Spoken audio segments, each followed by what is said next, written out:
ತಿಂಗಳ ಬೆಳಕಿನಲ್ಲಿ ಅಲ್ಲೊಂದು ಇಲ್ಲೊಂದು ನಾಯಿ ಬೊಗಳೋದನ್ನು ಬಿಟ್ಟರೆ ಇಡೀ ಹಳ್ಳಿ ಮೌನವಾಗಿ ನಿದ್ದೆಗೆ ಜಾರಿತ್ತು.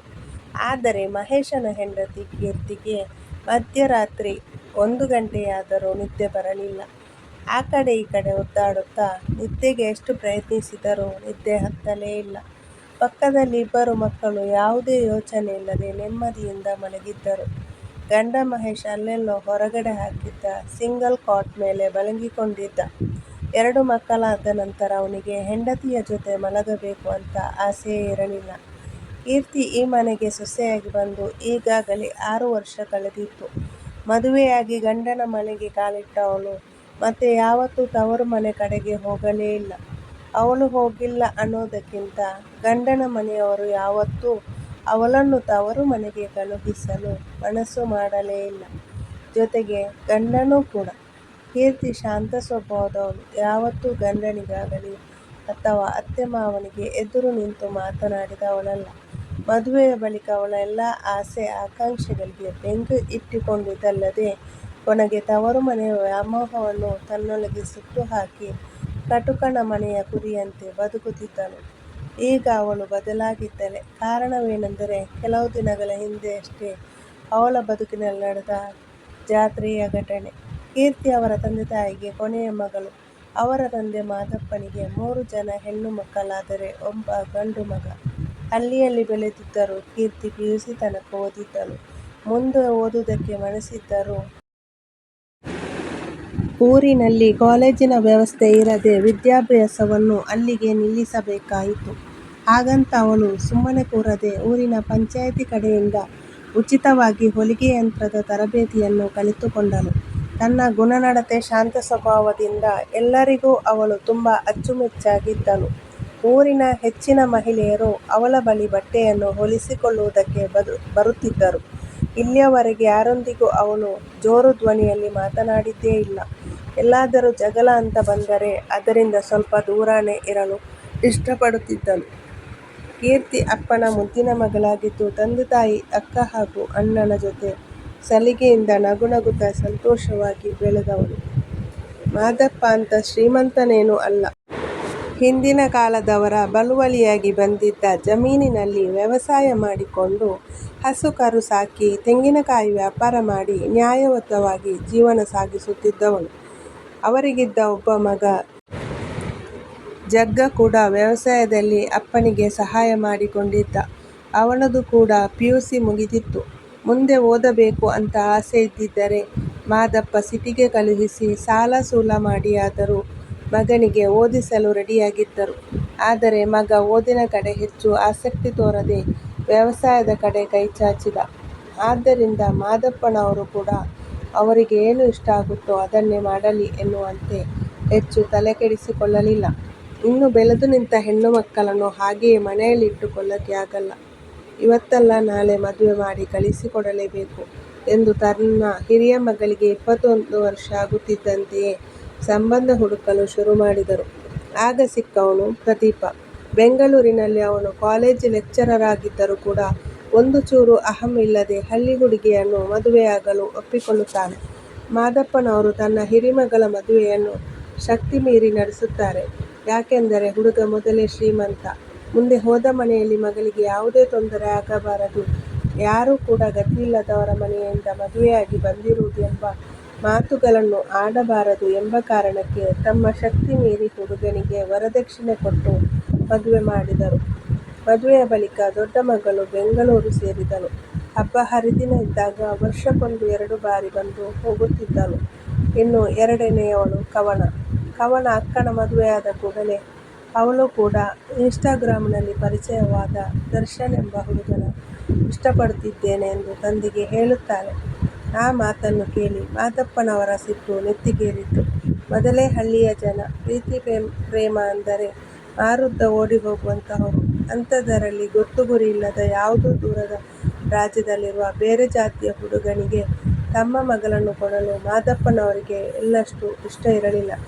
ಇನ್ನು ಅವಳ ಅಣ್ಣ ಜಗ್ಗ ಅಣ್ಣನ ಸ್ಥಾನದಲ್ಲಿ ನಿಂತು ಅವಳಿಗೆ ಸಾಧ್ಯವಾದಷ್ಟು ಬುದ್ಧಿ ಹೇಳಲು ಪ್ರಯತ್ನಿಸಿದ. ಆದರೆ ಅವಳು ಯಾರ ಮಾತನ್ನೂ ಕೇಳಲು ತಯಾರಿರಲಿಲ್ಲ. ಮದುವೆಯಾದರೆ ನಾನು ಅವನನ್ನೇ ಆಗುವುದು, ಇಲ್ಲ ಅಂದರೆ ಜೀವನ ಪೂರ್ತಿ ಹೀಗೆ ಇದ್ದು ಬಿಡುತ್ತೇನೆ ಎಂದು ಕಠೋರವಾಗಿ ಮಾತನಾಡಿದಾಗ ಬೇರೆ ಯಾವುದೇ ದಾರಿ ಇಲ್ಲದೆ ಮಗಳ ಮದುವೆಯನ್ನು ಮಾದಪ್ಪನವರು ದರ್ಶನ್ ಜೊತೆ ಮಾಡಿಕೊಡುತ್ತಾರೆ. ಕವನ ಕೂಡ ಗಂಡನೊಂದಿಗೆ ಕೇರಳಕ್ಕೆ ಹೊರಟು ಹೋಗುತ್ತಾಳೆ. ಇನ್ನು ಉಳಿದಿರುವುದು ಕೊನೆಯ ಮಗಳು ಕೀರ್ತಿ. ಇವಳು ಕೂಡ ದೂರ ಹೋದರೆ ಮುಂದೆ ನಮ್ಮ ವಯಸ್ಸಾದ ಕಾಲದಲ್ಲಿ 3 ಹೆಣ್ಣು ಮಕ್ಕಳಲ್ಲಿ ಒಬ್ಬರೂ ಇಲ್ಲದ ಹಾಗೆ ಆಗುತ್ತೆ ಎಂಬುದನ್ನು ಅರ್ಥ ಮಾಡಿಕೊಂಡ ಮಾದಪ್ಪನವರು ಅವಳನ್ನು ಅದೇ ಊರಿನ ಅಥವಾ ಪಕ್ಕದೂರಿಗೆ ಆದರೂ ಪರವಾಗಿಲ್ಲ ನಮ್ಮ ಕಣ್ಣ ಮುಂದೆ ಇರಬೇಕೆಂದು ಆಸೆಪಟ್ಟು ಅಕ್ಕಪಕ್ಕದ ಊರಿನಲ್ಲಿ ಹುಡುಗನನ್ನು ಹುಡುಕಲು ಶುರು ಮಾಡುತ್ತಾರೆ. ಮೊದಲೇ 2 ಹೆಣ್ಣು ಮಕ್ಕಳಿಗೆ ಮದುವೆ ಮಾಡಿ ಆರ್ಥಿಕವಾಗಿ ಕೈ ಸುಟ್ಟುಕೊಂಡ ಮಾದಪ್ಪ ಈ ಸಲ ಯಾವುದಾದರೂ ಹುಡುಗನ ಜೊತೆ ತುಂಬ ಸರಳವಾಗಿ ಕೀರ್ತಿಯ ಮದುವೆ ಮಾಡಲು ನಿರ್ಧರಿಸುತ್ತಾರೆ. ಆಗ ಸಿಕ್ಕವನೇ ಈ ಮಹೇಶ. ಮಹೇಶ ತಂದೆ ತಾಯಿಗೆ ಒಬ್ಬನೇ ಮಗ. ಅಪ್ಪನ ಜಮೀನಿನಲ್ಲಿ ವ್ಯವಸಾಯ ಮಾಡಿಕೊಂಡು ಜೀವನ ನಡೆಸುತ್ತಿದ್ದ ಹುಡುಗ. ನೋಡಲು ತುಂಬ ಸುಂದರವಾಗಿದ್ದ. ಅಲ್ಲದೆ ಪಕ್ಕದ ಊರಲ್ಲಿರುವುದು ಎಂಬುದಕ್ಕೆ ಮಾದಪ್ಪನವರು ಈ ಸಂಬಂಧವನ್ನು ಒಪ್ಪಿಕೊಳ್ಳುತ್ತಾರೆ. ಹಿರಿಯರ ಮಾತಿಗೆ ಯಾವತ್ತೂ ಇಲ್ಲ ಅನ್ನದ ಕೀರ್ತಿ ಅಪ್ಪ ಅಮ್ಮ ತೋರಿಸಿದ ಹುಡುಗನನ್ನೇ ಮದುವೆಯಾಗುತ್ತಾಳೆ. ಮಹೇಶ ಏನೂ ಕೀರ್ತಿಯನ್ನು ಸುಮ್ಮನೆ ಮದುವೆ ಆಗುವುದಿಲ್ಲ. ಬದಲಿಗೆ ಮಾದಪ್ಪನವರಿಂದ ಸ್ವಲ್ಪ ವರದಕ್ಷಿಣೆ ಹಣವನ್ನೂ ಪಡೆದುಕೊಂಡಿದ್ದ. ಈಗ ಕೀರ್ತಿ ತನ್ನ ಅತ್ತೆ ಮನೆಗೆ ಕಾಲಿಟ್ಟಿದ್ದನು. ಅಲ್ಲಿ ಅವಳ ಅತ್ತೆ ಆರತಿ ಎತ್ತಿ ಗಂಡು ಹೆಣ್ಣು ಇಬ್ಬರನ್ನೂ ಬರಮಾಡಿಕೊಂಡಿದ್ದರು. ಕೀರ್ತಿಗೆ ಅಲ್ಲಿ ಹೊಸ ಜನ ಹೊಸ ವಾತಾವರಣ ಹೊಂದಿಕೊಳ್ಳಲು ಸ್ವಲ್ಪ ಸಮಯ ಹಿಡಿಯುತ್ತದೆ.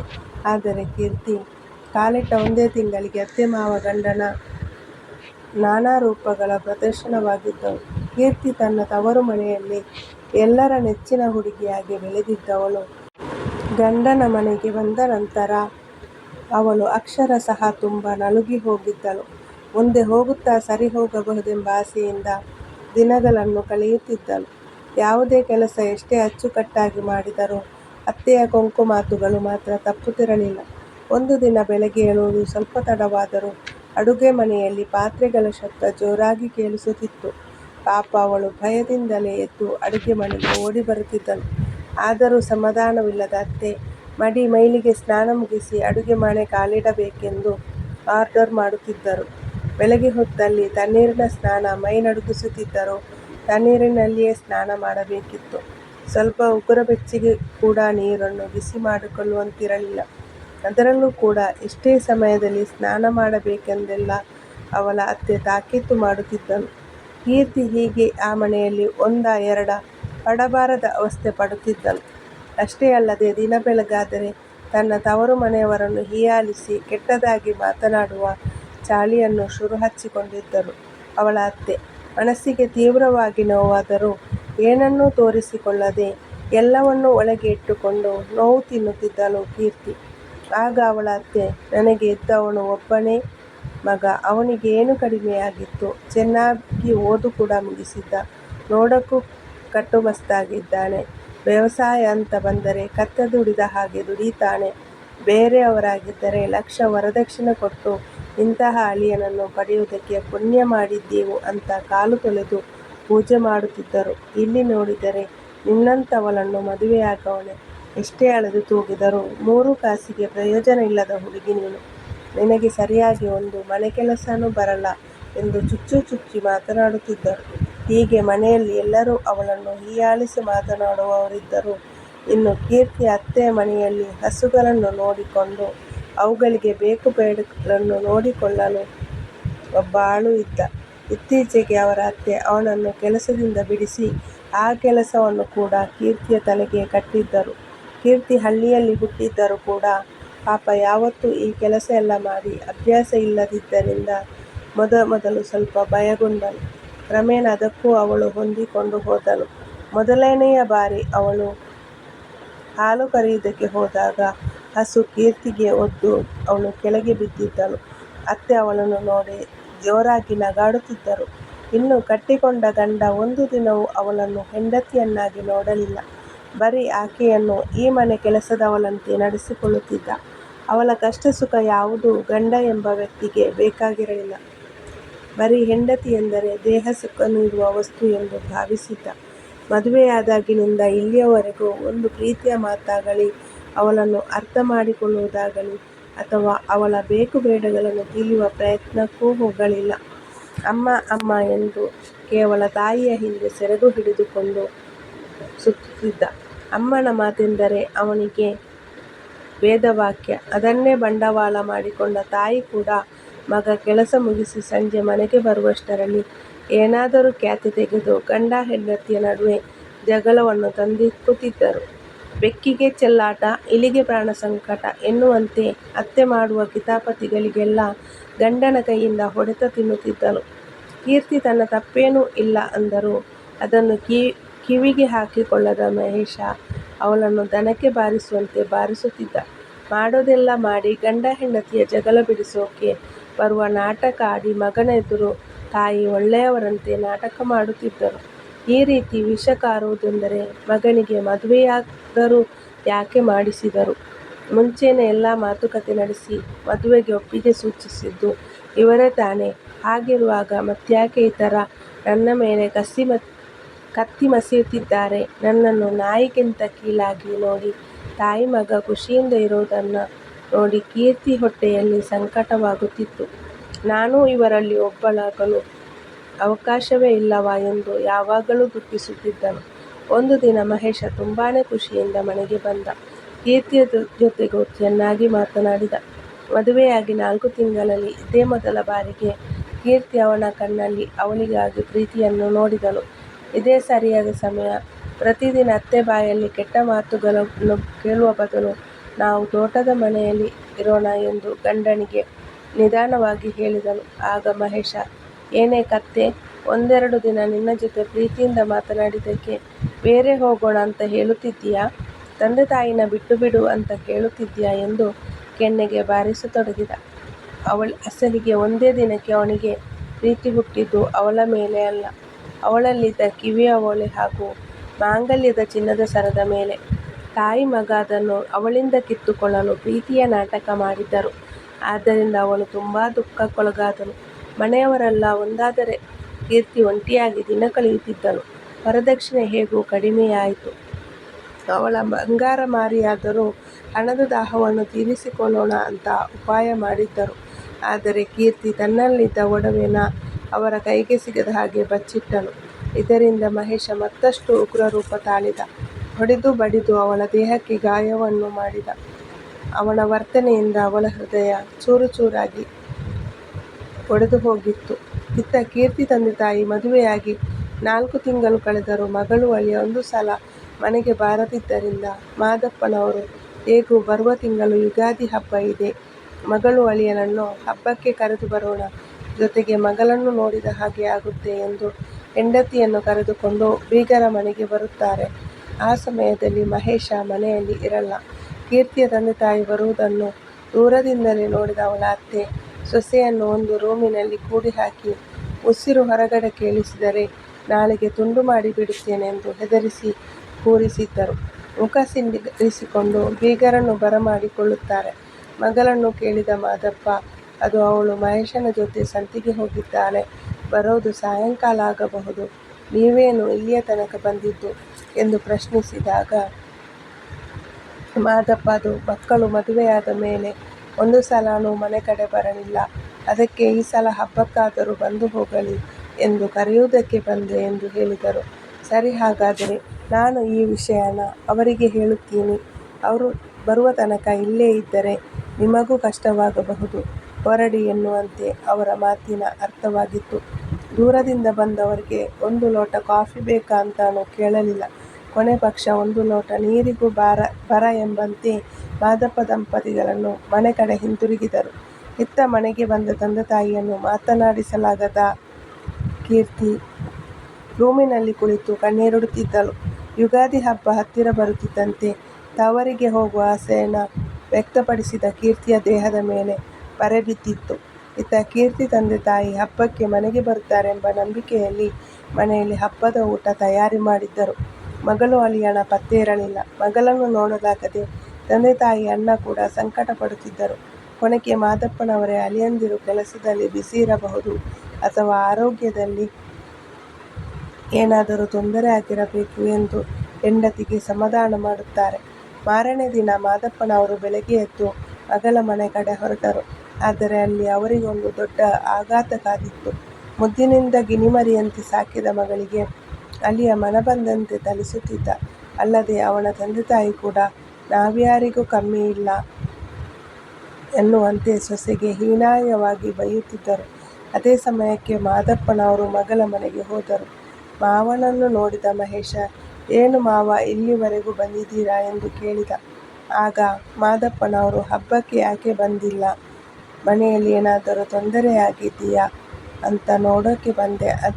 ಆದರೆ ಇಲ್ಲಿ ಅಯ್ಯೋ ದೇವರೇ, ನನ್ನ ಮಗಳು" ಎನ್ನುತ್ತಾ ಮಗಳ ಬಳಿ ಹೋದವರನ್ನು ತಡೆದ ಮಹೇಶನ ತಾಯಿ, "ನೀವು ಕೊಟ್ಟಿರುವ 50,000ಕ್ಕೆ ತಕ್ಕನಾಗಿ ನಿಮ್ಮ ಮಗಳು ಇಲ್ಲಿ ಜೀವನ ಮಾಡುತ್ತಿದ್ದಾಳೆ. ನೀವೇನು ಅವಳ ಬಗ್ಗೆ ಯೋಚನೆ ಮಾಡಬೇಡಿ. ಅವಳನ್ನು ಹೇಗೆ ನೋಡಿಕೊಳ್ಳಬೇಕೋ ಹಾಗೆ ನೋಡಿಕೊಳ್ಳುತ್ತಿದ್ದೇನೆ. ನೀವಿನ್ನು ಇಲ್ಲಿಂದ ಹೊರಡಬಹುದು" ಎಂದು ಹೇಳಿದರು. ಮಗಳ ಪರಿಸ್ಥಿತಿ ಕಂಡು ತಂದೆಯ ಹೃದಯ ಒಡೆದಂತಾಗಿತ್ತು. "ನನ್ನ ಮಗಳಿಗೆ ಯಾಕೆ ಹೊಡಿತಾ ಇದ್ದೀರಾ" ಅಂತ ಕಣ್ಣೀರು ಹಾಕುತ್ತಾ ಕೇಳಿದರು. ಆಗ ಮಹೇಶನ ತಾಯಿ, "ನೀವು ಈಗ ಇಲ್ಲಿಂದ ಹೊರಡದಿದ್ದರೆ ನಿಮ್ಮ ಮಗಳಿಗೆ ಈಗಲೇ ಬರಹಾಕಬೇಕಾಗುತ್ತದೆ" ಎಂದು ಧಮಕಿ ಹಾಕಿದರು. ಅವರ ಮಾತನ್ನು ಕೇಳಿ, "ನನ್ನಿಂದ ಮಗಳು ಮತ್ತಷ್ಟು ನೋವು ಪಡುವುದು ಬೇಡವೆಂದು ಇಂತಹ ಕಟುಕರ ಕೈಗೆ ನನ್ನ ಮಗಳನ್ನು ಕೊಟ್ಟು ತಪ್ಪು ಮಾಡಿದ್ದೇನೆ" ಎಂದು ಕಣ್ಣೀರು ಹಾಕುತ್ತಾ ಅಲ್ಲಿಂದ ನಡೆದರು. ಮಗಳು ನೋವು ಸಂಕಟ ಅನುಭವಿಸುತ್ತಿದ್ದರೂ ಏನೂ ಮಾಡಲಾಗದೆ ಅಸಹಾಯಕರಾದರು. ಮಾದಪ್ಪನವರು ಮನೆಗೆ ಬಂದ ತಕ್ಷಣ ಮನೆಯಲ್ಲಿ ಮಗಳ ಬಗ್ಗೆ ವಿಚಾರಿಸಿದಾಗ ಹೆಂಡತಿಗೆ ಮಾದಪ್ಪನವರಿಂದ ಯಾವುದೇ ಉತ್ತರ ಸಿಗಲಿಲ್ಲ. ಹೀಗೆ ಹಿಂಸಾತ್ಮಕವಾಗಿ ದಿನ ಸರಿಯುತ್ತಿತ್ತು. ಇತ್ತೀಚೆಗೆ ಕೀರ್ತಿ ಅತ್ತೆ ಹೊಸ ವರಸೆ ಶುರು ಮಾಡಿದ್ದರು. ಕಾರಣ, ಮದುವೆಯಾಗಿ 7-8 ತಿಂಗಳು ಕಳೆದರೂ ಕೀರ್ತಿ ಕಡೆಯಿಂದ ಯಾವುದೇ ಶುಭ ಸಮಾಚಾರ ಬಂದಿರಲಿಲ್ಲ. ಇದು ಅವಳ ಅತ್ತೆಗೆ ನಿದ್ದೆಗೆಡಿಸಿತ್ತು. ಊರವರೆಲ್ಲ, "ಏನ್ರೀ, ನಿಮ್ಮ ಸೊಸೆ ಇನ್ನೂ ಸಿಹಿ ಸುದ್ದಿ ಕೊಟ್ಟಿಲ್ಲವಾ?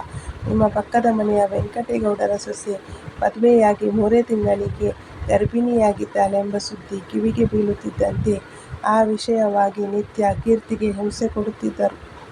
ತಿಂಗಳ ಮುಟ್ಟಾದರೆ ಸಾಕು ಕೆಟ್ಟ ಕೆಟ್ಟ ಮಾತುಗಳು ಅವಳ ಅತ್ತೆಯ ಬಾಯಿಂದ ಬರುತ್ತಿತ್ತು.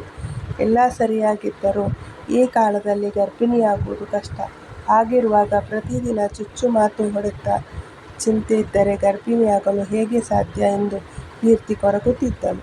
ಮಗನ ಹಾಗೂ ಮನೆಯ ಪ್ರತಿಷ್ಠೆ ಉಳಿಸುವುದಕ್ಕಾದರೂ ಸೊಸೆ ಗರ್ಭಿಣಿಯಾಗಲೇಬೇಕೆಂಬ ಕಾರಣಕ್ಕಾಗಿ ಕೀರ್ತಿ ಅತ್ತೆ ಅವರ ದೇವಸ್ಥಾನದ ಪೂಜೆ ಪುರಸ್ಕಾರ ಅಂತ ಎಷ್ಟೇ ಒದ್ದಾಡಿದರೂ ಫಲ ಸಿಗಲಿಲ್ಲ. ಕೊನೆಗೆ ವರ್ಷ ಕಳೆಯುವುದರ ಒಳಗೆ ಸೊಸೆಗೆ ಬಂಜೆ ಗೊಡ್ಡು ಎಂಬ ಪಟ್ಟ ದೊರೆಯಿತು. ಅತ್ತೆಯ ಕ್ರೌರ್ಯ ಮತ್ತಷ್ಟು ಹೆಚ್ಚಾಯಿತು. ಮಕ್ಕಳಿಲ್ಲ ಎಂದು ಮಗನಿಗೆ ಮತ್ತೊಂದು ಮಾಡುವ ಬಗ್ಗೆ ಯೋಚನೆ ಕೂಡ ಬಂತು. ಮಹೇಶ ಮಕ್ಕಳಾಗಲಿಲ್ಲ ಎಂಬ ಕುಂಟು ನೆಪ ಹಿಡಿದುಕೊಂಡು ಪ್ರತಿದಿನ ಕುಡಿದು ಬರುತ್ತಿದ್ದ. ಕುಡಿತದ ಅಮಲಿನಲ್ಲಿ ಇರುತ್ತಿದ್ದ ಮಹೇಶ ಹೆಂಡತಿಗೆ ಇನ್ನಷ್ಟು ಚಿತ್ರಹಿಂಸೆ ಕೊಡುವಂತೆ ಅವನ ತಾಯಿ ಅವನಿಗೆ ಪ್ರೇರೇಪಿಸುತ್ತಿದ್ದರು. ಪಾಪ ಕೀರ್ತಿ ಎಲ್ಲವನ್ನೂ ಅನುಭವಿಸುತ್ತಾ ಹೈರಾಣಾಗಿ ಹೋಗಿದ್ದಳು. ಪ್ರತಿದಿನ ದೇವರ ಬಳಿ ತನ್ನ ನೋವು ಹೇಳಿಕೊಂಡರೂ ಏನೂ ಪ್ರಯೋಜನ ಆಗಲಿಲ್ಲ. ಹೊರಗಡೆ ಒಬ್ಬಳೇ ಹೋಗುವಂತಿರಲಿಲ್ಲ. ಯಾರ ಜೊತೆಗೂ ಮಾತನಾಡುವಂತಿರಲಿಲ್ಲ. ಯಾವುದಾದರೂ ಗಂಡಸರ ಜೊತೆ ಮಾತನಾಡಿದರೆ ಸಾಕು, ಅತ್ತೆ ಅವರ ಜೊತೆ ಸಂಬಂಧ ಕಟ್ಟಿ ಕೆಟ್ಟದಾಗಿ ಮಾತನಾಡುತ್ತಿದ್ದರು. ಜೊತೆಗೆ ಮಗನಿಗೆ ಈ ವಿಷಯವಾಗಿ ಹೇಳಿಕೊಟ್ಟು ಹೊಡೆಸುತ್ತಿದ್ದರು. ಆ ದಿನ ಮಹೇಶ ತೋಟದಲ್ಲಿ ಕೆಲಸ ಮಾಡುತ್ತಿರಬೇಕಾದರೆ ಅವನ ಗೆಳೆಯ ಗಿರೀಶ ಅವನ ಬಳಿ ಬಂದು, "ಏನೋ ಮಹೇಶ, ಇಡೀ ಊರಲ್ಲಿ ನಿನ್ನ ಹೆಂಡತಿದೇ ಮಾತು. ಮದುವೆಯಾಗಿ ವರ್ಷ ಆದರೂ ಇನ್ನೂ ಅವಳ ಹೊಟ್ಟೆಯಲ್ಲಿ ಒಂದು ಹುಳ ಕೂಡ ಹುಟ್ಟಿಲ್ಲ ಅಂತ ಊರಿಗೆ ಊರೇ ಮಾತನಾಡುತ್ತಿದೆ. ಇನ್ನು ನೀನು ಸುಮ್ಮನಿದ್ದರೆ ಹೆಂಗೋ" ಅಂತ ಹೇಳುತ್ತಾನೆ. ಆಗ ಮಹೇಶ, "ಇನ್ನೇನು ಮಾಡಲಿ ಗಿರೀಶ, ಆ ಗೂಬೆನ ಕಟ್ಟಿಕೊಂಡು ನಾನು ಅವಮಾನ ಅನುಭವಿಸುತ್ತಿದ್ದೇನೆ" ಎಂದು ಹೇಳುತ್ತಾನೆ. "ನೋಡು ಮಹೇಶ, ನಾನು ಹೀಗೆ ಹೇಳುತ್ತೇನೆ ಅಂತ ಬೇಜಾರು ಮಾಡಿಕೋಬೇಡ. ಮಕ್ಕಳಾಗಿಲ್ಲ ಅಂದರೆ ಹೆಣ್ಣು ಮಾತ್ರ ಕಾರಣ ಅಲ್ಲ, ಅದಕ್ಕೆ ಗಂಡಸು ಕೂಡ ಕಾರಣ ಆಗಿರಬಹುದು. ನೀನು ಯಾಕೆ ಒಂದು ಸಲ ಡಾಕ್ಟರ್ ಹತ್ತಿರ ಹೋಗಿ ಚೆಕ್ ಮಾಡಬಾರದು? ಅತ್ತಿಗೆಯನ್ನು ಜೊತೆಯಾಗಿ ಕರ್ಕೊಂಡು ಹೋಗು. ಇಬ್ಬರನ್ನೂ ಪರೀಕ್ಷೆ ಮಾಡಿ ನೋಡಿದರೆ ತೊಂದರೆ ಏನು ಅಂತ ತಿಳಿಯಬಹುದು. ಅದಕ್ಕೆ ತಕ್ಕ ಹಾಗೆ ಡಾಕ್ಟರು ಟ್ರೀಟ್ಮೆಂಟ್ ಕೂಡ ಶುರು ಮಾಡುತ್ತಾರೆ" ಎಂದು ಹೇಳಿದ. ಆದರೆ ಮಹೇಶನಿಗೆ ಯಾಕೋ ಏನೋ ಅವನ ಮಾತುಗಳು ಹೃದಯಕ್ಕೆ ಆಳವಾಗಿ ನಾಟಿದವು. ಗಿರೀಶ ಹೇಳುತ್ತಿರೋದು ಸರಿ ಅಂತ ಅವನಿಗೆ ಅನಿಸಿತು. ಆದರೆ ಇದನ್ನೆಲ್ಲ ತಾಯಿಯ ಜೊತೆ ಹೇಳಿದರೆ ಅವಳು ಖಂಡಿತ ನನ್ನ ಡಾಕ್ಟರ್ ಬಳಿ ಹೋಗಲು ಬಿಡಲ್ಲ. ನಾಳೆ ಏನಾದರೂ ಸುಳ್ಳು ಹೇಳಿ ಕೀರ್ತಿನ ಜೊತೆಗೆ ಕರೆದುಕೊಂಡು ಹೋಗಬೇಕು ಅಂದುಕೊಳ್ಳುತ್ತಾ ಸಂಜೆಗೆ ಮನೆಗೆ ಬಂದವನೇ ರೂಮಿಗೆ ಹೋಗಿ ಬಂಕಾಗಿ ಕೂತಿದ್ದ. ಕೀರ್ತಿಗೆ ನಾಳೆ ಬೆಳಿಗ್ಗೆನೇ ರೆಡಿಯಾಗು, ಡಾಕ್ಟರ್ ಬಳಿ ಹೋಗಿ ಬರೋಣ ಎಂದು ಸ್ನಾನ ಮಾಡಲು ಹೊರಗಡೆ ಬಂದ. ಕೀರ್ತಿಗೆ ಗಂಡ ಶಾಂತವಾಗಿರುವುದರ ಜೊತೆಗೆ ತಾನು ಎಷ್ಟೋ ದಿನದಿಂದ ಡಾಕ್ಟರ್ ಬಳಿಗೆ ಹೋಗಬೇಕಂತ ಅಂದುಕೊಂಡರೂ ಗಂಡನ ಕೋಪ ಹೊಡೆತಕ್ಕೆ ಹೆದರಿ ಸುಮ್ಮನಿರಬೇಕಾಗಿತ್ತು. ಈಗ ಅವನಾಗಿಯೇ ಬಂದು ಹೋಗೋಣ ಎಂದಾಗ ಕೀರ್ತಿ ನಿಟ್ಟುಸಿರು ಬಿಟ್ಟಳು. ಮಾರನೇ ದಿನ ಮಹೇಶ ಎದ್ದವನೇ ತನ್ನ ತಾಯಿಯ ಬಳಿಗೆ ಬಂದು, ನಾನು ಕೀರ್ತಿಯನ್ನು ಕರೆದುಕೊಂಡು ಸಂತೆ ಕಡೆಗೆ ಹೋಗಿ ಬರುತ್ತೇನೆ ಅಂದಾಗ ಅವರ ತಾಯಿಯ ನೋಟ ಎದೆಗೆ ಬಾಣ ಹೊಡೆದಂತಿತ್ತು. ಅದನ್ನು ಗಮನಿಸಿದ ಮಹೇಶ, ಅಮ್ಮ, ಅದು ಸಂತೆಯಿಂದ ಬರಬೇಕಾದರೆ ಜಾಸ್ತಿ ಸಾಮಾನುಗಳು ಇರುತ್ತವಲ್ಲವಾ, ನನಗೊಬ್ಬನಿಗೆ ಅದನ್ನೆಲ್ಲ ತರೋದಕ್ಕೆ ಕಷ್ಟ ಆಗುತ್ತೆ. ಸುಮ್ಮನೆ ಅವರಿಗೆ ಕೂಲಿ ಕೊಡಬೇಕು. ಅದಕ್ಕೆ ಕುಳಿತುಕೊಂಡು ಮನೆಯಲ್ಲಿ ಬಿದ್ದಿರುವ ಇವಳನ್ನು ಕರೆದುಕೊಂಡು ಹೋಗೋಣ ಅಂತ ಅಂದುಕೊಂಡೆ ಅಂದಾಗ ಅವನ ತಾಯಿ, ಸರಿ, ಹಾಗಾದರೆ ಮಗ, ಈ ಪೀಡೆಯಿಂದ ಅದೊಂದು ಕೆಲಸನಾದರೂ ಆಗಲಿ ಅಂತ ಹೇಳಿ ಮುಖ ಊದಿಸಿಕೊಳ್ಳುತ್ತಾರೆ. ಹೀಗೆ 2-3 ಬಾರಿ ಸುಳ್ಳು ಹೇಳಿ ಹೋಗಿ ಕೆಲವೊಂದು ಪರೀಕ್ಷೆ ಮಾಡಿದ ನಂತರ ಮಕ್ಕಳಾಗದೇ ಇರೋದಕ್ಕೆ ಮಹೇಶನೇ ಕಾರಣನಾಗಿರುತ್ತಾನೆ. ಕೀರ್ತಿ ಮಗು ಹೆರಲು ಸಮರ್ಥಳಾಗಿದ್ದಾಳೆ ಎಂದು ಡಾಕ್ಟರ್ ಹೇಳಿ ಅವನಿಗೆ ಕೆಲವೊಂದು ಮಾತ್ರೆಗಳನ್ನು ಬರೆದು ಕೊಟ್ಟರು. ಜೊತೆಗೆ ಗರ್ಭಧರಿಸುವ ಪ್ರಯತ್ನದ ಸಮಯದಲ್ಲಿ ಯಾವುದೇ ಚಿಂತೆ ಮಾಡಬಾರದು, ಒಳ್ಳೆಯ ಆಹಾರವನ್ನು ತಿನ್ನಬೇಕು ಎಂದು ಹೇಳಿದರು. ಹಾಗೂ ಮಹೇಶನಿಗೆ ಸಾರಾಯಿ ಮುಟ್ಟಲೇಬಾರದು ಎಂದು ಕಂಡೀಷನ್ ಹಾಕಿದರು. ಅದನ್ನೆಲ್ಲ ಮುಗಿಸಿಕೊಂಡು ಬಂದ ಮಹೇಶ ಮತ್ತು ಕೀರ್ತಿ ಈ ವಿಷಯವನ್ನು ಯಾರೊಂದಿಗೂ ಹಂಚಿಕೊಳ್ಳಲಿಲ್ಲ. ಮಹೇಶ ತನ್ನ ಮರ್ಯಾದೆ ಎಲ್ಲಿ ಹರಾಜಾಗುತ್ತೋ ಎನ್ನುವ ಭಯದಿಂದ ಯಾರಿಗೂ ಹೇಳಲಿಲ್ಲ. ಈಗ ಕೀರ್ತಿಗೆ ಅವನು ಮುಖ ಕೊಟ್ಟು ಮಾತನಾಡಲು ಹಿಂಜರಿಯುತ್ತಿದ್ದ. ಆದರೆ ಅವನ ತಾಯಿಗೆ ಮಾತ್ರ ಏನೋ ಎಡವಟ್ಟಾಗಿದೆ ಎನ್ನುವ ಅನುಮಾನ. ಆದರೆ ಮಗನೇ ಆಗಲಿ ಸೊಸೆಯಾಗಲಿ ಬಾಯಿ ಬಿಡಲಿಲ್ಲ. ಈಗ ಮಹೇಶ ಹೆಂಡತಿಯಲ್ಲಿ ಜಗಳ ಮಾಡುವುದನ್ನು ಸ್ವಲ್ಪ ಮಟ್ಟಿಗೆ ಕಡಿಮೆ ಮಾಡಿದ್ದ. ಅತ್ತೆ ಮಾತ್ರ ಅವರ ಚಾಳಿಯನ್ನು ಬಿಟ್ಟಿರಲಿಲ್ಲ. ಗಂಡ ಈ ರೀತಿ ಶಾಂತವಾಗಿರುವುದನ್ನು ನೋಡಿದ ಕೀರ್ತಿಗೆ ಆಶ್ಚರ್ಯದ ಜೊತೆಗೆ ಸ್ವಲ್ಪ ಸಂತೋಷವೂ ಆಗಿತ್ತು. ಹಾಗಂತ ಅವನೇನು ಪೂರ್ತಿಯಾಗಿ ಬದಲಾಗಿರಲಿಲ್ಲ. ಕೇವಲ ಡಾಕ್ಟರ್ನ ಮಾತಿಗೆ ಮರ್ಯಾದೆ ಕೊಟ್ಟು ಮಗುವಾಗುವ ಸಲುವಾಗಿ ಸುಮ್ಮನಿದ್ದ ಅಷ್ಟೇ. ಇದೇ ಸರಿಯಾದ ಸಮಯ ಅಂತ ಕೀರ್ತಿ ಒಂದು ಸಲ ತವರು ಮನೆಗೆ ಹೋಗಿ ಬರೋಣ ಅಂದಾಗ ದೊಡ್ಡ ಕಣ್ಣು ಮಾಡಿ ಅವಳ ಬಾಯಿ ಮುಚ್ಚಿಸಿದ್ದ. ಅಲ್ಲಿಂದ ಆಚೆಗೆ ಕೀರ್ತಿ ತವರು ಮನೆಗೆ ಹೋಗುವ ಮಾತು ಎತ್ತಲೇ ಇಲ್ಲ. ಹೀಗೆ ದಿನಗಳು ಕಳೆದವು. ಕೀರ್ತಿ ಈಗ ತಾಯಿಯಾಗುವ ಸಿಹಿ ಸುದ್ದಿಯನ್ನು ನೀಡಿದ್ದಳು. ಇದನ್ನು ಕೇಳಿದ ಮಹೇಶ ಹಿಗ್ಗಿ ಕುಣಿದಾಡಿದ. ಕೀರ್ತಿ ಅತ್ತೆಯಂತೂ ಇಡೀ ಊರಿಗೆ ಸುದ್ದಿ ಹರಡಿದರು. ಆದರೆ ಕೀರ್ತಿ ಎದುರಿಗೆ ಬಂದರೆ ಸಾಕು, ಗರ್ಭಿಣಿ ಎನ್ನುವುದನ್ನೂ ಮರೆತು ಸಿಡಿಮಿಡಿಗೊಳ್ಳುತ್ತಿದ್ದರು. ಗರ್ಭಿಣಿ ಆದರೂ ಕೂಡ ಎಲ್ಲ ಮನೆ ಕೆಲಸವನ್ನು ಅವಳೇ ಮಾಡಬೇಕಾಗಿತ್ತು. ಅವಳು ಗರ್ಭಿಣಿಯಾದ ವಿಷಯ ತನ್ನ ತವರಿನವರಿಗೆ ತಿಳಿಯಲೇ ಇಲ್ಲ. ಅವರಿಗೆ ಹೇಗಾದರೂ ತಿಳಿಸಬೇಕು ಎಂದು ಒದ್ದಾಡಿದಳು. ಆದರೆ ಸಾಧ್ಯವಾಗಲಿಲ್ಲ.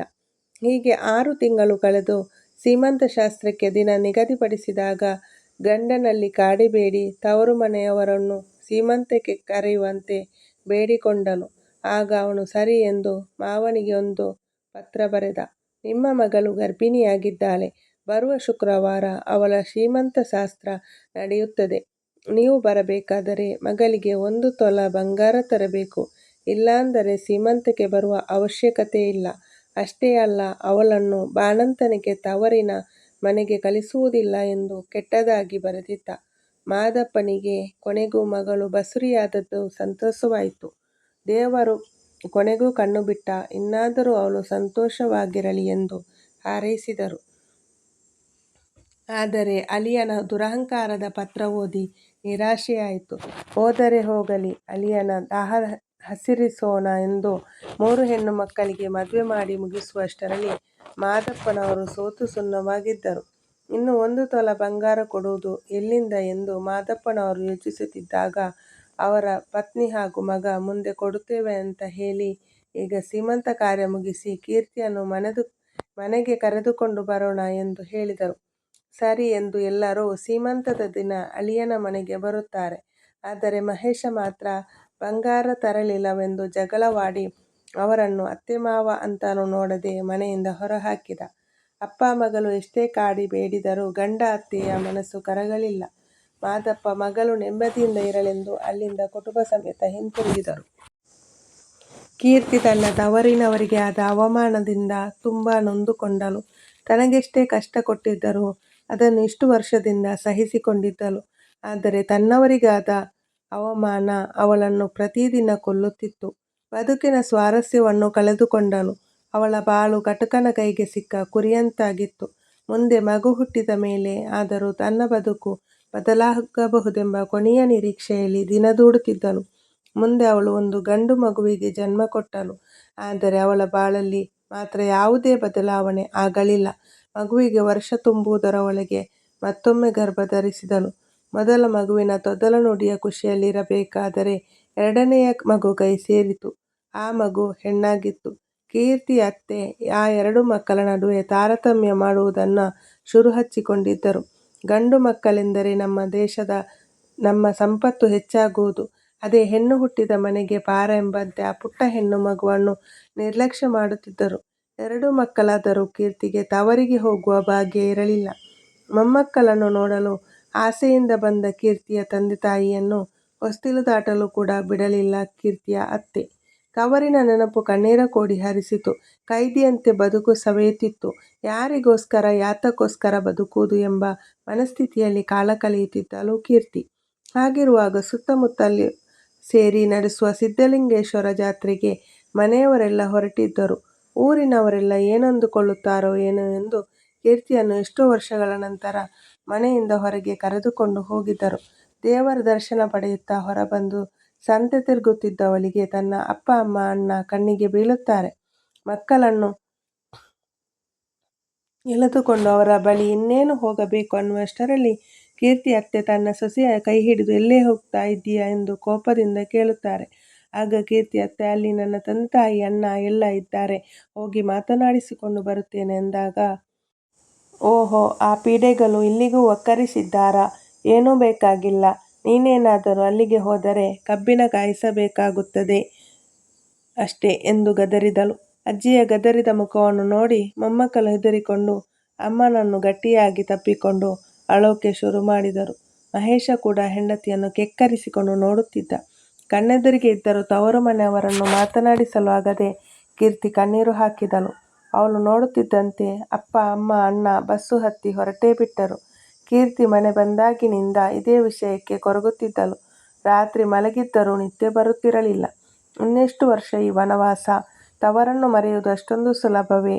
ಅಥವಾ ತವರಿನೊಂದಿಗೆ ಸಂಬಂಧ ಕಡಿದುಕೊಳ್ಳಲು ಸಾಧ್ಯವೇ? ಇದೆಲ್ಲ ಆಲೋಚನೆಗಳನ್ನು ಮಾಡುತ್ತಾ ಕೊರಗುತ್ತಿರುವಾಗ ಕೀರ್ತಿಗೆ ಇನ್ನೆಲ್ಲಿ ನಿದ್ದೆ ಬರುತ್ತೆ?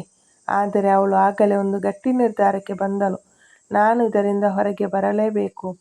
ಇಲ್ಲೇ ಇದ್ದರೆ ನನ್ನ ಜೊತೆ ನನ್ನ ಮಕ್ಕಳ ಭವಿಷ್ಯ ಕೂಡ ಪಂಜರದ ಪಕ್ಷಿಯಂತೆ ಆಗುತ್ತದೆ ಎಂದು ಯೋಚಿಸಿ ಮನೆ ಬಿಡಲು ಆಲೋಚನೆ ಮಾಡುತ್ತಿದ್ದಳು. ಮಾರನೇ ದಿನ ಬೆಳಗ್ಗೆ ಎದ್ದವಳೆ ಮತ್ತದೇ ಅತ್ತೆಯ ಸುಪ್ರಭಾತ ಕೇಳಿಯೂ ಕೇಳಿಸದಂತೆ ತನ್ನ ಪಾಡಿಗೆ ತಾನು ಕೆಲಸ ಮಾಡುತ್ತಿದ್ದಳು. ಸಮಯ ಸಿಕ್ಕಾಗ ರೂಮಿಗೆ ಹೋಗಿ ತನ್ನ ಹಾಗೂ ಮಕ್ಕಳ ಅಗತ್ಯದ ವಸ್ತುಗಳನ್ನೆಲ್ಲ ಬ್ಯಾಗಿಗೆ ತುಂಬಿಸಿ ಮಂಚದ ಕೆಳಗೆ ಬಚ್ಚಿಟ್ಟಳು. ರಾತ್ರಿ ಎಲ್ಲರೂ ನಿದ್ದೆಗೆ ಜಾರುತ್ತಿದ್ದಂತೆ ಮೊದಲೇ ಪ್ಲಾನ್ ಮಾಡಿಕೊಂಡ ಹಾಗೆ ಹಿಂದಿನ ಬಾಗಿಲಿನ ಚಿಲಕ ಹಾಕಿರಲಿಲ್ಲ. ಲ್ಯಾಂಪ್ನಲ್ಲಿ ಉರಿಯುತ್ತಿದ್ದ ದೀಪದ ಬೆಳಕಿನಲ್ಲಿಯೇ ಮಕ್ಕಳನ್ನು ಎತ್ತಿಕೊಂಡು ಹಿಂಬಾಗಿಲಿನಿಂದ ಹೊರಗೆ ಹೋಗುತ್ತಾಳೆ. ಕೀರ್ತಿಗೆ ಈಗ ಬಂಧನದಿಂದ ಬಿಡುಗಡೆಯಾದಂತಹ ಗಿಣಿಮರಿ ಥರ ಅವಳ ಮನಸ್ಸು ಕುಣಿಯುತ್ತಿತ್ತು. ಆದರೆ ಎಲ್ಲಿಗೆ ಹೋಗುವುದೆಂದು ತೋಚಲಿಲ್ಲ. ಆ ಕತ್ತಲೆಯಲ್ಲಿ ಬೀದಿ ದೀಪದ ಬೆಳಕಲ್ಲಿ ಮಕ್ಕಳನ್ನು ಕರೆದುಕೊಂಡು ಒಂಟಿಯಾಗಿ ಹೋಗುತ್ತಿದ್ದಳು. ಆದರೆ ಬೀದಿಯ ಬದಿಯಲ್ಲಿ ಇದ್ದ ನಾಯಿಗಳು ಕೂಡ ಅವಳ ಸಮಸ್ಯೆಯನ್ನು ಅರ್ಥ ಮಾಡಿಕೊಂಡಂತೆ ಯಾವುದೇ ಸದ್ದಿಲ್ಲದೆ ಅವಳನ್ನು ಕಾವಲಾಗಿ ಹಿಂಬಾಲಿಸುತ್ತಿತ್ತು. ಸಣ್ಣಗೆ ಭಯ ಕಾಡುತ್ತಿದ್ದ ಕೀರ್ತಿಗೆ ಈ ನಾಯಿಗಳಾದರೂ ನನ್ನ ಪರಿಸ್ಥಿತಿ ಅರ್ಥವಾಗಿದೆಯಲ್ಲ ಎಂದು ಸಮಾಧಾನ ಮಾಡಿಕೊಂಡಳು. ಹೇಗೂ ಊರ ಬಸ್ ಸ್ಟ್ಯಾಂಡ್ ವರೆಗೆ ಮಕ್ಕಳನ್ನು ಕರೆದುಕೊಂಡು ತಲುಪುತ್ತಾಳೆ. ರಾತ್ರಿ 1 ಗಂಟೆ ಕಳೆದಿತ್ತು. ಇನ್ನು ಬಸ್ ಬರುವುದು ಬೆಳಗ್ಗೆನೇ ಎಂದು ಇಲ್ಲೇ ಎಲ್ಲಾದರೂ ಮರೆಯಾಗಿರಬೇಕು. ಯಾರ ಕಣ್ಣಿಗಾದರೂ ಬಿದ್ದರೆ ನನ್ನ ಗತಿ ಅಷ್ಟೇ ಎನ್ನುತ್ತಾ ಬಸ್ ಸ್ಟ್ಯಾಂಡ್ನ ಒಂದು ಬದಿಯಲ್ಲಿ ಬಟ್ಟೆಯನ್ನು ಹಾಸಿ ಮಕ್ಕಳನ್ನು ಅಲ್ಲಿ ಮಲಗಿಸಿ ತಾನು ಅವರ ಪಕ್ಕದಲ್ಲೇ ತಲೆ ಮೇಲೆ ಕೈ ಹೊತ್ತು ಕುಳಿತುಕೊಳ್ಳುತ್ತಾಳೆ. ರಾತ್ರಿ ತುಂಬ ಚಳಿ ಇರುವುದರಿಂದ ತಾನು ತಂದಿದ್ದ ಬ್ಯಾಗಿನಲ್ಲಿ ಬಟ್ಟೆಯನ್ನು ತೆಗೆದು ಹೊದ್ದುಕೊಂಡು ಬೆಳಗ್ಗೆ 5ರವರೆಗೂ ಕಣ್ಣು ತೆರೆಯದೆ ಕುಳಿತಿದ್ದಳು. ಇನ್ನೇನು ಬಸ್ ಬರುವ ಸಮಯವಾಯಿತು. ಆಗ ಮಕ್ಕಳಿಗೆ ತಂದಿದ್ದ ಬಿಸ್ಕೆಟ್ ಕೊಟ್ಟು ಬಸ್ಸಿಗಾಗಿ ಕಾಯುತ್ತಾ ಕುಳಿತಳು. ಸುಮಾರು 6 ಗಂಟೆ ಹೊತ್ತಿಗೆ ಅವಳ ಊರಿನ ಬಸ್ ಬಂದಾಗ ಮಕ್ಕಳನ್ನು ಕರೆದುಕೊಂಡು ಬಸ್ ಹತ್ತಿದಳು. ಅವಳ ಮನಸ್ಸಿಗೆ ಈಗ ಏನೋ ಒಂದು ರೀತಿಯ ಆನಂದ. ಹಕ್ಕಿಯಂತೆ ಮನಸ್ಸು ಹಾರಾಡುತ್ತಿತ್ತು. ಇತ್ತ ಮನೆಯಲ್ಲಿ ಅತ್ತೆ ಗಂಟೆ 6 ಆದರೂ ಸೊಸೆ ಇನ್ನೂ ಅಡುಗೆ ಮನೆ ಕಡೆ ಕಾಲಿಡದನ್ನು ನೋಡಿ ಪಾತ್ರೆಗಳನ್ನೆಲ್ಲ ಎತ್ತಿ ಎಸೆಯುತ್ತಾ ಜೋರಾಗಿ ಶಬ್ದ ಮಾಡುತ್ತಿದ್ದರು. ಆದರೆ ಸೊಸೆ ರೂಮಿನ ಬಾಗಿಲು ಮುಚ್ಚಿಯೇ ಇತ್ತು. ಪಾತ್ರೆಯ ಶಬ್ದಕ್ಕೆ ಗಂಡ ಹಾಗೂ ಮಗನಿಗೂ ಎಚ್ಚರವಾಯಿತು. ಮಗ, ಏನಮ್ಮ, ಯಾಕಮ್ಮ ಹೀಗೆ ಸದ್ದು ಮಾಡುತ್ತಿದ್ದೀಯಾ? ಇದೇನಪ್ಪ ನಿನ್ನ ಹೆಂಡತಿ? ಸೂರ್ಯ ನೆತ್ತಿ ಮೇಲೆ ಬಂದರೂ ಇನ್ನು ಎದ್ದೇ ಇಲ್ಲವಲ್ಲ? ನಾನೇನು ಈ ಮನೆ ಕೆಲಸದವಳ ಅಲ್ಲ, ಆ ಮಹಾರಾಣಿಗೆ ಮಾಡಿ ಇಡೋದಕ್ಕೆ ಎಂದು ಗೊಣಗುತ್ತಿದ್ದರು. ಆಗ ಮಹೇಶ ಇದೆಲ್ಲ ನನ್ನ ಕರ್ಮ ಎಂದು ಕೀರ್ತಿಯನ್ನು ಎಬ್ಬಿಸಲು ರೂಮಿಗೆ ಹೋದಾಗ ಅಲ್ಲಿ ಹೆಂಡತಿ ಮಕ್ಕಳನ್ನು ಕಾಣದೆ ಬೆಚ್ಚಿಬಿದ್ದ. ಕೀರ್ತಿ ಅತ್ತೆ ಕೂಡ ಸೊಸೆಯನ್ನು ಎಲ್ಲೂ ಕಾಣದೆ ಹೋದಾಗ ಬಾಯಿ ಬಡಿದುಕೊಂಡಳು. ಹಿತ್ತಲ ಬಾಗಿಲ ಚಿಲಕ ತೆಗೆದಿರುವುದನ್ನು ಗಮನಿಸಿ ಯಾರ ಜೊತೆಗೂ ಓಡಿ ಹೋಗಿರಬೇಕೆಂದು ಅನುಮಾನಪಟ್ಟರು. ಅಲ್ಲ, ಇವಳನ್ನು 3 ಹೊತ್ತು ಮನೆಯಲ್ಲಿ ಕೂಡಿ ಹಾಕಿದರೂ ನಮಗೆ ಈ ಗತಿ ಬಂತಲ್ಲ, ಇನ್ನು ಊರವರ ಮುಂದೆ ಹೇಗೆ ತಲೆ ಎತ್ತಿಕೊಂಡು ಬದುಕಲಿ ಎಂದು ಗೋಳಾಡುತ್ತಿದ್ದರು. ಮಹೇಶ ತನ್ನ ತಾಯಿಯ ಮಾತನ್ನು ನಂಬಿಕೊಂಡು ಹೆಂಡತಿಯ ಮೇಲೆ ಉರಿದು ಬಿದ್ದ. ತಕ್ಷಣ ಶರ್ಟ್ ಹಾಕಿ ಅವಳನ್ನು ಹುಡುಕುತ್ತಾ ಹೋದ. ದಾರಿಯಲ್ಲಿ ಯಾರೋ ಒಬ್ಬ, ಏನ್ ಮಹೇಶ, ಹೆಂಡತಿನ ಬೆಳಗ್ಗೆನೆ ತವರ ಮನೆಗೆ ಕಳಿಸಿದ್ಯಾ? ಏನು ಸಮಾಚಾರ ಎಂದು ಕೇಳಿದಾಗ ಮಹೇಶ ಅದೆಲ್ಲ ನಿಂಗೆ ಯಾಕೋ, ಸುಮ್ಮನೆ ಹೋಗು ಎಂದ. ಆಗ ಆ ವ್ಯಕ್ತಿ, ಏನಿಲ್ಲ ಮಹೇಶ, ಅತ್ತಿಗೆ ಬೆಳಗ್ಗೆ 6 ಗಂಟೆಗೆ ಬಸ್ಸು ಹತ್ತಿದ್ದನ್ನು ನೋಡಿದೆ, ಅದಕ್ಕೆ ಕೇಳಿದೆ ಅಷ್ಟೇ ಅಂದ. ಅದನ್ನು ಕೇಳಿದ ಮಹೇಶ ಸರಿ ಎನ್ನುತ್ತಾ ಮನೆ ಕಡೆ ವಾಪಸ್ಸಾದ. ಆಗ ಅವನ ಅಮ್ಮ ತಲೆಗೆ ತುಂಬಿದ್ದ ಅನುಮಾನ ಸುಳ್ಳಾಯಿತು. ಹೆಂಡತಿ ತವರು ಮನೆ ಬಸ್ಸು ಹತ್ತಿದ್ದು ಖಾತ್ರಿಯಾಗಿ ಮನಸ್ಸು ನಿರಾಳವಾಯಿತು. ಮನೆಯಲ್ಲಿ ವಿಷಯ ತಿಳಿಸಿದಾಗ ಅವನ ತಾಯಿ, ಎಷ್ಟು ಧೈರ್ಯ ಇರಬೇಕು ಇವಳಿಗೆ, ನಮ್ಮ ಕಣ್ಣು ತಪ್ಪಿಸಿ ಹೋಗಿದ್ದಾಳೆ ಅಂದರೆ ಎಷ್ಟು ಧೈರ್ಯ ಅವಳಿಗೆ, ಮತ್ತೆ ಯಾವತ್ತೂ ಅವಳು ಈ ಮನೆ ಹೊಸಲು ದಾಟುವ ಯೋಚನೆಯನ್ನು ಮಾಡಬಾರದು. ಹಾಗೆ ಅವಳಿಗೆ ಬುದ್ಧಿ ಕಲಿಸುತ್ತೇನೆ. ಏನಂದುಕೊಂಡಿದ್ದಾಳೆ ಅವಳು ನನ್ನನ್ನು ಎಂದು ಹೇಳಿದರು. ಆಗ ಮಹೇಶ, ಹೌದಮ್ಮ, ಇರು, ಈಗಲೇ ಹೋಗುತ್ತೇನೆ ಎಂದು ರೆಡಿಯಾಗುತ್ತಾನೆ. ಬೆಳಗ್ಗೆ 11 ಗಂಟೆಗೆ ಯಡಿಯೂರಿನ ಬಸ್ಸು ಹತ್ತುತ್ತಾನೆ. ಮಗಳು ಎಷ್ಟೋ ವರ್ಷಗಳ ನಂತರ ಮನೆಗೆ ಬಂದದ್ದು ನೋಡಿ ಅಪ್ಪ, ಅಮ್ಮ, ಅಣ್ಣ ಖುಷಿಯಾದರು. ಇದ್ದಕ್ಕಿದ್ದಾಗೆ ಅಳಿಯಂದಿರು ಹೇಗೆ ಮಗಳನ್ನು ತವರಿಗೆ ಕಳುಹಿಸಿದರು ಎಂಬುದು ಅವರಿಗೆ ಚಿಂತೆಯಾಯಿತು. ಆದರೂ ಮಗಳನ್ನು ಏನೂ ಕೇಳಲು ಹೋಗಲಿಲ್ಲ. ಮೊಮ್ಮಕ್ಕಳನ್ನು ಇದೇ ಮೊದಲ ಬಾರಿಗೆ ನೋಡುತ್ತಿದ್ದರಿಂದ ಅಜ್ಜ, ಅಜ್ಜಿ, ಮಾವ ಮಕ್ಕಳನ್ನು ಮುದ್ದಾಡಿದರು. ಕೀರ್ತಿ ತಾಯಿ ಮಗಳಿಗೆ ಇಷ್ಟವಾದ ತಿಂಡಿ ತಿನಿಸು ಮಾಡಿ ಬಡಿಸಿದರು. ಹೊಟ್ಟೆ ತುಂಬ ತಿಂದು ಸಂತೃಪ್ತಿ ಪಟ್ಟಳು ಕೀರ್ತಿ. ಮತ್ತು ಕೀರ್ತಿ ಹೇಳಿದಳು, ನಾನು ಮನೆಯಲ್ಲಿ ಯಾರಿಗೂ ಕೇಳದೆ ಮನೆ ಬಿಟ್ಟು ಬಂದಿದ್ದೇನೆ ಎಂದು ಹೇಳಿದಾಗ ಮನೆಯವರಿಗೆ ಎಲ್ಲರಿಗೂ ಆಶ್ಚರ್ಯವಾಯಿತು.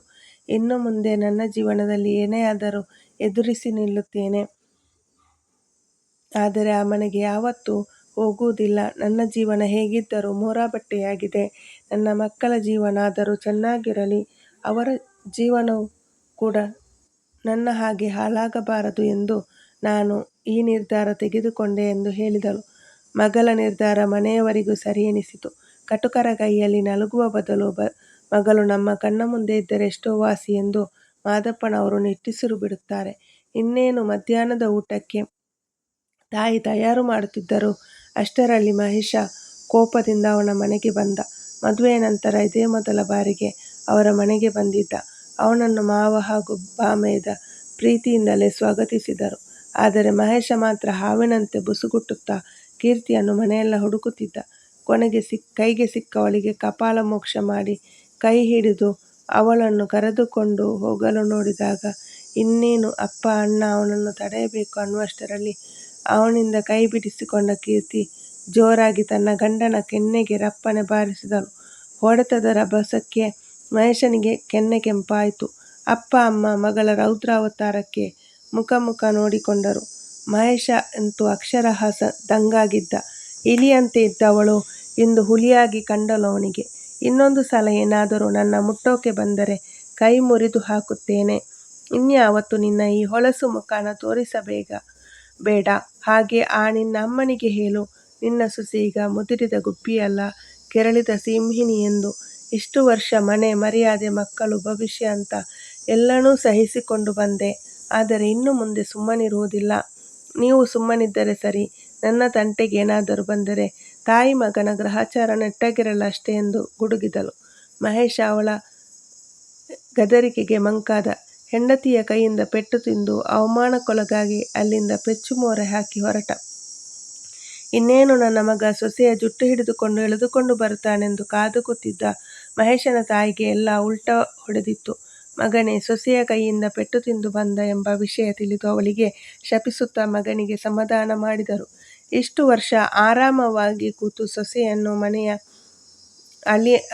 ಆಳಿನ ಹಾಗೆ ದುಡಿಸಿದವರಿಗೆ ಈಗ ಮನೆಯ ಎಲ್ಲ ಕೆಲಸ ತಾನೇ ಮಾಡಬೇಕಾದಂಥ ಪರಿಸ್ಥಿತಿ ಬಂದಾಗ ಗೋಳಾಡತೊಡಗಿದರು. ಸೊಂಟ ನೋವೆಂದು ರಗಳೆಯುತ್ತಿದ್ದರು. ಹಸುಗಳ ಕೆಲಸ ಮಾಡಲಿಕ್ಕಾದರೂ ಜನ ಹುಡುಕೋಣಂದರೆ ಯಾರೂ ಸಿಗುತ್ತಿರಲಿಲ್ಲ. ಹಾಗಾಗಿ ಮಹೇಶನ ತಾಯಿಯೇ ಆ ಕೆಲಸ ಮಾಡಬೇಕಾಯಿತು. ಅಂದು ಕೀರ್ತಿ ಮೊದಲ ಸಲ ಹಾಲು ಕರೆಯಲು ಹೋದಾಗ ಆಕಳು ಒದ್ದುದನ್ನು ನೋಡಿ ನಕ್ಕಿದ್ದರು. ಇಂದು ಅದರ ಕರ್ಮದ ಫಲವಾಗಿ ಪ್ರತಿದಿನ ಹಾಲು ಕರೆಯಲು ಬರುತ್ತಿದ್ದ ಕೀರ್ತಿಯ ಬದಲು ಮಹೇಶನ ತಾಯಿ ಹೋದಾಗ ಆಕಳು ಕಾಲಲ್ಲಿ ದಿನ ಒದೆಯುತ್ತಿತ್ತು. ಅದರ ಫಲವಾಗಿ ಅವರ ಸೊಂಟ ಉಳುಕಿತು. ನಡೆದಾಡಲು ಕಷ್ಟ ಆಯಿತು. ಈಗ ಮನೆ ಕೆಲಸ ಎಲ್ಲ ಮಹೇಶ ಮತ್ತು ಅವನ ತಂದೆ ಮಾಡಬೇಕಾಯಿತು. ಒಳಗಿನ ಕೆಲಸ ಹೊರಗಿನ ಕೆಲಸ ಎರಡೂ ಮುಗಿಸುವಷ್ಟರಲ್ಲಿ ಮಹೇಶ ಹೈರಾಣಾಗಿ ಹೋಗುತ್ತಿದ್ದ. ಪ್ರತಿಯೊಂದು ಕೆಲಸ ಮಾಡುವಾಗ ಮಹೇಶನಿಗೆ ಈಗ ತನ್ನ ಹೆಂಡತಿಯ ಕಷ್ಟ ನೆನಪಾಗುತ್ತಿತ್ತು. ತಾಯಿಗೆ ಈಗ ಯಾವ ಕೆಲಸನೂ ಮಾಡಲು ಸಾಧ್ಯ ಆಗುತ್ತಿರಲಿಲ್ಲ. ಸಂಜೆ ತೋಟದಿಂದ ವಾಪಸ್ಸು ಬರುತ್ತಿದ್ದಂತೆ ಮತ್ತೆ ರಾತ್ರಿ ಊಟದ ತಯಾರಿಗಾಗಿ ಅಡುಗೆ ಮನೆ ಕಡೆಗೆ ಹೋಗಬೇಕಾಗಿತ್ತು. ಕೆಲಸದಿಂದ ದಣಿವಾಗಿ ಬಂದರೆ ಒಂದು ಲೋಟ ಕಾಫಿ ಬೇಕಾ ಎಂದು ಕೇಳುವವರು ಯಾರೂ ಇರಲಿಲ್ಲ. ಈಗ ಅವನು ಯೋಚಿಸಿದನು. ಕೀರ್ತಿಗೆ ಎಷ್ಟೇ ಬೈದರೂ, ಹೊಡೆದರೂ, ಹೀಯಾಳಿಸಿದರೂ ಊಟ, ಕಾಫಿ, ತಿಂಡಿಗೆ ಅವಳು ಎಂದೂ ಕಡಿಮೆ ಮಾಡಿರಲಿಲ್ಲ. ಆದರೆ ಈಗ ಏನೋ ಒಂದು ಮಾಡಿ ತಿಂದರೋ, ರುಚಿ ಇಲ್ಲ ಎಂದ್ರೋ ಹೊಟ್ಟೆ ತುಂಬಿಸಲೇಬೇಕಾಗಿತ್ತು. ಮಹೇಶ ಅವರ ತಾಯಿಯ ಸ್ಥಿತಿ ಇನ್ನಷ್ಟು ಬಿಗಡಾಯಿಸಿತು. ದಿನೇ ದಿನೇ ಅವರ ಆರೋಗ್ಯ ಕುಸಿಯುತ್ತಲೇ ಹೋಯಿತು. ಮಹೇಶನಿಗೆ ಈಗ ದೊಡ್ಡ ತಲೆನೋವಾಗಿತ್ತು. ಅದರ ಜೊತೆಗೆ ಅವನ ಅಪ್ಪ ಎದೆನೋವು ಎಂದು ಬಿದ್ದವರು ಮತ್ತೆ ಏಳಲೇ ಇಲ್ಲ. ಅವರು ಬಿದ್ದ ಜಾಗದಲ್ಲಿ ಸಾವನ್ನಪ್ಪಿದರು. ಅವರ ಸಾವು ಈಗ ಬರ ಸಿಡಿಲು ಬಡಿದಂತಾಗಿತ್ತು ಅಮ್ಮ ಮಗನಿಗೆ. ವಿಷಯ ಗೊತ್ತಾದರೂ ಕೀರ್ತಿ ಮಾವನನ್ನು ಕೊನೆಯ ಬಾರಿಯೂ ನೋಡಲು ಮನಸ್ಸು ಮಾಡಲಿಲ್ಲ. ಮನಸ್ಸಾದರೂ ಹೇಗೆ ಬರುತ್ತದೆ? ಗಂಡ ಅತ್ತೆಯ ಜೊತೆ ಸೇರಿ ಅವರು ಕೂಡ ಅವಳಿಗೆ ಅಷ್ಟೇ ಕಾಟ ಕೊಟ್ಟಿದ್ದನ್ನು ಆಕೆ ಮರೆತಿರಲಿಲ್ಲ. ಒಂದು ಕಡೆ ಹೆಂಡತಿ ಮಕ್ಕಳು ಮನೆ ಬಿಟ್ಟು ಹೋದರು. ಇನ್ನೊಂದು ಕಡೆ ತಂದೆ ಲೋಕವನ್ನೇ ಬಿಟ್ಟು ಹೋದರು. ಮತ್ತೊಂದು ಕಡೆ ಅಮ್ಮನ ನರಳಾಟ. ಎಲ್ಲವೂ ಮಹೇಶನಿಗೆ ತಲೆಚಿಟ್ಟು ಹಿಡಿಯುವಂತೆ ಮಾಡಿತು. ಯಾಕೋ ಎಲ್ಲರೂ ಇದ್ದು ಅನಾಥ ಎಂಬ ಭಾವನೆ ಅವನನ್ನು ಕಾಡತೊಡಗಿತು. ಈಗ ಮಹೇಶನಿಗೆ ಹೆಂಡತಿ ಎಂದರೆ ಏನು, ಅವಳ ಮಹತ್ವ ಎಷ್ಟು ಎಂದು ಅರಿವಾಗಿತ್ತು. ಅವಳಿಗೆ ಕೊಡುತ್ತಿದ್ದ ಕಷ್ಟಗಳನ್ನು ನೆನೆಸಿಕೊಂಡು ಅವನ ಬಗ್ಗೆ ಅವನೇ ಅಸಹ್ಯ ಪಟ್ಟುಕೊಳ್ಳುತ್ತಿದ್ದ. ಈಗ ಅವಳ ಯೋಚನೆಯಲ್ಲಿ ಮುಳುಗಿ ಅವಳನ್ನು ಹೇಗಾದರೂ ಮಾಡಿ ಮತ್ತೆ ಮನೆಗೆ ಕರೆದುಕೊಂಡು ಬರಬೇಕೆಂದು ಅಂದುಕೊಳ್ಳುತ್ತಾ ಮತ್ತೊಮ್ಮೆ ಮಾವನ ಮನೆಯ ದಾರಿ ಹಿಡಿದ. ಅವನನ್ನು ನೋಡಿದ ಕೂಡಲೇ ಕೀರ್ತಿ ಮತ್ತೆ ಸಿಡಿದೆದ್ದಳು. ಕೊನೆಗೆ ಕಾಲಿಗೆ ಬಿದ್ದು ಕ್ಷಮಾಪಣೆ ಕೇಳಿದಾಗ ಮಾದಪ್ಪನವರು ಕೂಡ ಮಗಳಿಗೆ ಅವನ ಜೊತೆ ಹೋಗುವಂತೆ ಹೇಳಿದರು. ಆದರೆ ಕೀರ್ತಿ ಗಂಡನನ್ನು ಕ್ಷಮಿಸಿರಲಿಲ್ಲ. ಜೊತೆಗೆ ಅವನು ಸರಿ ಹೋಗಿದ್ದಾನೆ ಎಂಬ ನಂಬಿಕೆಯೂ ಅವಳಿಗೆ ಇರಲಿಲ್ಲ. ಆಗ ಮಹೇಶ, ನಾನು ನನ್ನ ತಾಯಿ ತಂದೆಯ ಮಾತನ್ನು ಕೇಳಿಸಿಕೊಂಡು ನಿನಗೆ ಕೊಡಬಾರದ ಚಿತ್ರಹಿಂಸೆ ಕೊಟ್ಟೆ. ಹೆಂಡತಿ ಅಂತ ಒಂದು ದಿನವೂ ಪ್ರೀತಿಯಿಂದ ನೋಡಲಿಲ್ಲ. ನಾವು ಮಾಡಿದ ಪಾಪಕ್ಕೆ ದೇವರು ಈಗ ನಮಗೆ ಸರಿಯಾಗಿ ಶಿಕ್ಷೆ ಕೊಟ್ಟಿದ್ದಾನೆ. ಆದರೆ ಇನ್ನು ಮುಂದೆ ಯಾವತ್ತೂ ಈ ರೀತಿ ಆಗುವುದಿಲ್ಲ ಎಂದು ಅವಳ ಕಾಲನ್ನು ಹಿಡಿದು ಕೇಳಿಕೊಂಡ. ಆಗ ಕೀರ್ತಿ ತಂದೆಯ ಮಾತಿಗೆ ಬೆಲೆ ಕೊಟ್ಟು ಮಕ್ಕಳಿಗೆ ತಂದೆಯ ಅವಶ್ಯಕತೆಯೂ ಬೇಕು ಎಂದು ಯೋಚಿಸಿ ಕೊನೆಯ ಪ್ರಯತ್ನ ಎಂಬಂತೆ ಅವನ ಜೊತೆ ಹೊರಟು ನಿಂತಳು. ಮುಂದೆ ಅಲ್ಲಿ ಏನೇ ಆದರೂ ಅದನ್ನು ಧೈರ್ಯವಾಗಿ ಎದುರಿಸಿ ಅತ್ತೆ ಹಾಗೂ ಗಂಡನಿಗೆ ಸರಿಯಾಗಿ ಬುದ್ಧಿ ಕಲಿಸಿ ಬರುತ್ತೇನೆ ಎಂಬ ಅಚಲವಾದ ಧೈರ್ಯ ಇಟ್ಟುಕೊಂಡು ಮತ್ತೊಮ್ಮೆ ಅತ್ತೆ ಮನೆ ಕಡೆಗೆ ಕಾಲಿಟ್ಟಳು. ಸೊಸೆಯನ್ನು ನೋಡುತ್ತಿದ್ದಂತೆ ಅತ್ತೆ ಮುಖ ಸಿಂಡರಿಸಿದರು. ಕಾಲು ನೆಲದ ಮೇಲೆ ಊರುವಷ್ಟು ಬಲ ಇಲ್ಲದಿದ್ದರೂ ಅಹಂಕಾರ ಏನೂ ಕಡಿಮೆಯಾಗಿರಲಿಲ್ಲ. ಮಹೇಶ, ಅವಳಿಗೆ ಸರಿಯಾಗಿ ಬುದ್ಧಿ ಕಲಿಸು. ಮತ್ತೊಮ್ಮೆ ಮನೆ ಬಿಟ್ಟು ಹೋಗುವ ಯೋಚನೆ ಕೂಡ ಮಾಡಬಾರದು. ಹಾಗೆ ಮಾಡು ಎಂದು ಹೇಳಿದರು. ಆಗ ಮಹೇಶ, ಸಾಕು, ಸುಮ್ಮನಿರಮ್ಮ, ಏನೇನೋ ಮಾತನಾಡಬೇಡ. ನಿನ್ನ ಮಾತು ಕೇಳಿ ನಿನ್ನಿಂದ ಈಗಾಗಲೇ ಆಗಿರುವುದು ಸಾಕು. ಇನ್ನು ಮುಂದೆಯಾದರೂ ತೆಪ್ಪಗೆ ಇರುವುದನ್ನು ಕಲಿತುಕೋ, ವಯಸ್ಸಾದರೂ ನಿನಗೆ ಬುದ್ಧಿ ಮಾತ್ರ ಬರಲಿಲ್ಲ ಎನ್ನುತ್ತಾ ಹೊರಗೆ ಹೋದ. ಕೀರ್ತಿ ಅಂತೂ ಅತ್ತೆಗೆ ಕ್ಯಾರೇ ಮಾಡದೆ ರೂಮಿಗೆ ಹೋಗಿ ತನ್ನ ಬಟ್ಟೆ ಬರೆ ಜೋಡಿಸಿಕೊಂಡಳು. ಇಂದು ಗಂಡ ತನ್ನ ಪರ ವಹಿಸಿರುವುದು ನೋಡಿ ಕೀರ್ತಿಗೆ ಏನೋ ಒಂದು ರೀತಿಯ ಸಮಾಧಾನವಾಗಿತ್ತು. ಕೊನೆಗೂ ಗಂಡನಿಗೆ ಬುದ್ಧಿ ಬಂತೆಂದು ಖುಷಿ ಪಡುತ್ತಾಳೆ. ಆದರೆ ಗಂಡ ಹೆಂಡತಿ ಜೊತೆಯಾಗಿ ಖುಷಿಯಿಂದ ಇರುವುದು ಅವಳ ಅತ್ತೆಗೆ ಮಾತ್ರ ಇಷ್ಟವಾಗುತ್ತಿರಲಿಲ್ಲ. ನನ್ನ ಮಗನನ್ನು ಏನೋ ಮೋಡಿ ಮಾಡಿ ಮರಳು ಮಾಡಿಕೊಂಡಿದ್ದಾಳೆ ಈ ಮನೆ ಹಾಳಿ ಎಂದು ಗೊಣಗುತ್ತಿದ್ದರು. ಕೀರ್ತಿ ಮಾತ್ರ ಯಾವುದಕ್ಕೂ ತಲೆ ಕೆಡಿಸಿಕೊಳ್ಳದೆ ಅತ್ತೆಗೂ ಗಂಡನಿಗೂ ಸರಿಯಾಗಿ ಬುದ್ಧಿ ಕಲಿಸಿ ತನ್ನ ಕೆಲಸ ಮುಗಿಸಿ ಆರಾಮವಾಗಿ ಯಾವುದೇ ಚಿಂತೆ ಇಲ್ಲದೆ ಹಾಯಾಗಿರುತ್ತಿದ್ದಳು. ಮಹೇಶ ಕೂಡ ಈಗೀಗ ಹೆಂಡತಿ ಮಕ್ಕಳೊಂದಿಗೆ ಹೆಚ್ಚಿನ ಸಮಯ ಕಳೆಯುತ್ತಾ ತಾಯಿಯ ಮಾತುಗಳನ್ನು ಕೇಳದೆ ಖುಷಿಯಾಗಿದ್ದ. ಈಗ ಅವನಿಗೆ ಸಂಸಾರವನ್ನು ಹೇಗೆ ನಿಭಾಯಿಸಬೇಕು ಎಂದು ಅರ್ಥವಾಗಿತ್ತು. ಒಟ್ಟಿನಲ್ಲಿ ಮುಳುಗುತ್ತಿದ್ದ ದೋಣಿ ಕೊನೆಗೂ ತೇಲುತ್ತಾ ದಡ ಸೇರಿತು. ಸ್ನೇಹಿತರೆ, ಇಂದಿನ ಈ ಕತೆ ನಿಮಗೆ ಇಷ್ಟವಾಗಿದ್ದರೆ ಈ ಕತೆಯನ್ನು ಲೈಕ್ ಮಾಡಿ, ಶೇರ್ ಮಾಡಿ ಹಾಗೂ ನಮ್ಮ ಚಾನಲನ್ನು ಸಬ್ಸ್ಕ್ರೈಬ್ ಮಾಡಿ ಸಪೋರ್ಟ್ ಮಾಡಿ. ಧನ್ಯವಾದಗಳು.